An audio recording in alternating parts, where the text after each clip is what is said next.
what is who's your favorite? Do you still seek music out? You know, I know when we were kids, you know, it was like, we got to find more music. I love this music, you know, and I would go to record stores and I would sit there for hours just listening to music, or I would save up, you know, my allowance for 2 weeks to buy a CD, to seek music. Is that still inside of you?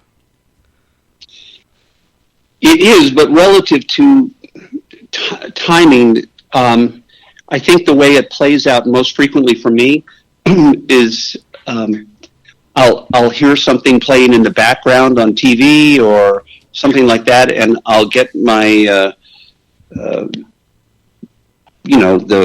my God, what's the Shazam out? Yeah, Shazam.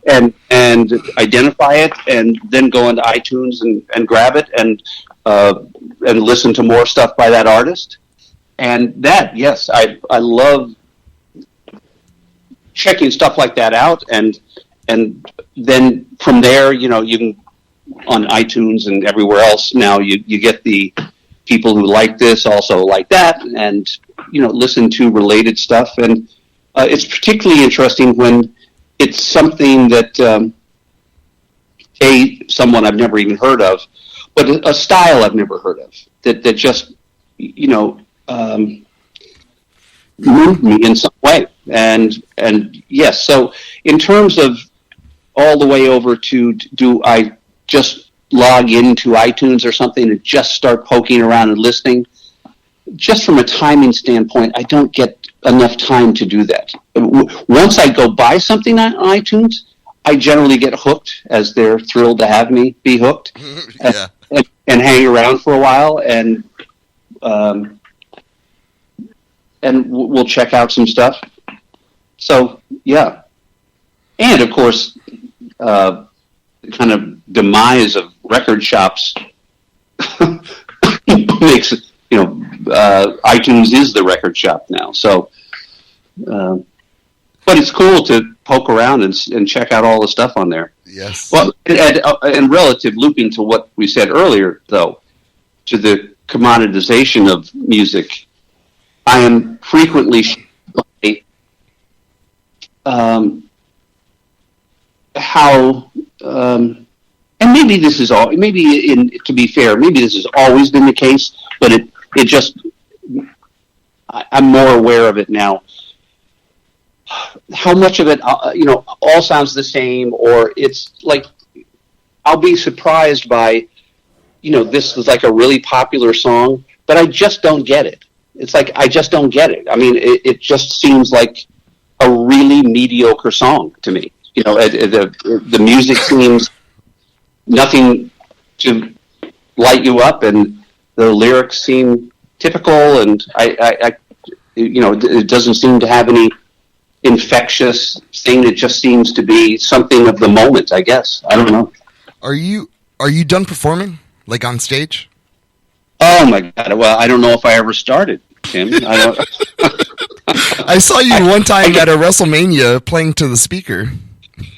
Well, yeah. One time I played. You know, what's interesting with the stage fright thing? I found that I played with you know, what we called the DX band at Boston Garden. It was.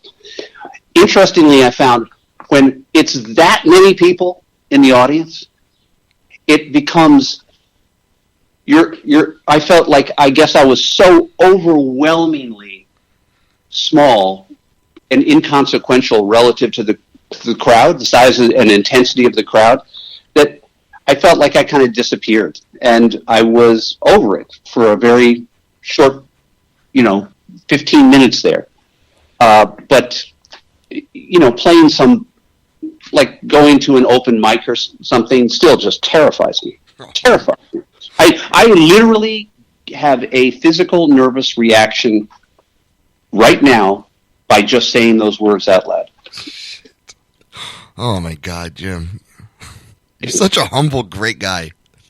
Oh, but on that kind of stuff, it's not trying to be humble. It truly scares the shit out of me. I mean, you know, as I've said in other interviews, I literally have to kind of work myself up to play a new song for my wife. I'll hem and haw and make, okay, well, so, honey, it's not completely done yet. And the chorus part, I'm just going to sing the first part because I haven't written the second part, but, so bear with me. It's like a million excuses. Just like, shut up and play the song. What do you think it is? Where do you think it stems from? Hey, Tim, it's such a great and obvious question, and I don't know. I don't, I guess for all of us, if we knew the root of our problem, maybe that, or you would think logically, that would make it easier to solve it.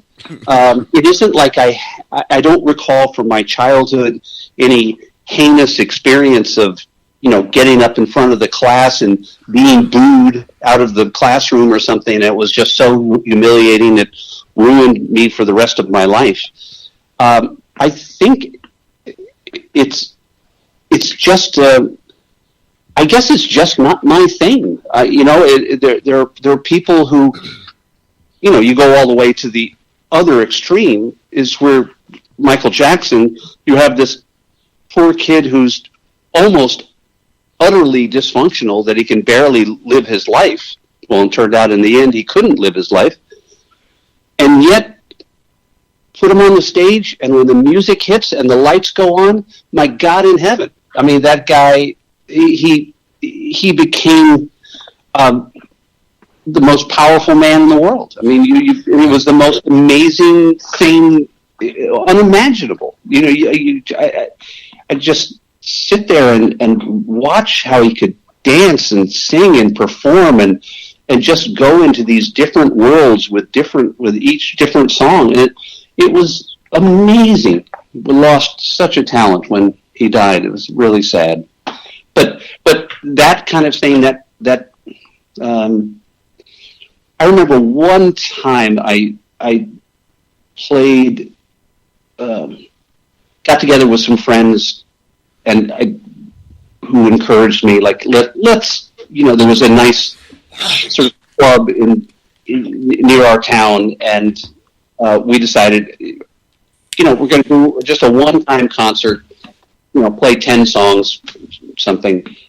And there was a little bit of time during that everything was going well, it was sounding good, sound system sounded good, crowd was in a good mood, and mainly the crowd was all my friends, or at least acquaintances and people I knew.